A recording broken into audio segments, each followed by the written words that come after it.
ఈరోజు మానవ సమాజం ఏమైపోయిందంటే, వద్దు నాయన ఏమంటున్నావు, ఇప్పుడు దేవుడు మనలోకి వస్తానంటే ఏమంటున్నావు, వద్దు మా దగ్గరికి ఎందుకు, మేమే గుడికి వస్తాం బాబు, మేమే ఆదివారం మందిరానికి వస్తామంటాం.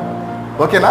అదే దేవుడు మన దగ్గరికి వచ్చి మనతో ఉంటారంటే వద్దొద్దొద్దొద్దొద్దు, నా దగ్గర అస్సలు ఉండొద్దు, నువ్వు ఉండనిస్తున్నామా, నా దగ్గర అసలు వద్దు బాబు, నా దగ్గర మీరు ఉండడానికి చిన్నది ఈ దేహం, మీరు ఇక్కడేముంటారు, నీకోసం పెద్ద మందిరం కట్టాం కదా అక్కడ, నీకోసం పెద్ద మరి గుడిని కట్టాం కదా, పెద్ద ఆలయాన్ని కట్టాం కదా, అన్ని ఫెసిలిటీస్ పెట్టాం కదా, అందులో ఏసీలు గీసీలు ఫ్యాన్లు అన్ని రంగరంగ వైభవంగా ఉంటుంది గుడిలో.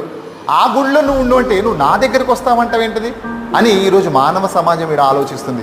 లేదు నాన్న, నేను నీతోనే ఉంటానన్నా, నీ దగ్గరే ఉంటానన్నా, నీతోనే జీవించాలనుకుంటున్నానంటే అస్సలు వద్దు, నువ్వు కుదరదు, నా దగ్గర రావద్దే అంటాడు మనిషి ఈరోజు. అందుకేనండి, ఎప్పుడైతే దేవుడు మనలోకి వచ్చేస్తాడో, దేవుడు మనలో ఉంటాడో, మన ప్రవర్తన, మన ఆలోచన, మన ఉద్దేశాలు, మన తలంపులన్నీ మారిపోతాయంట తెలుసా.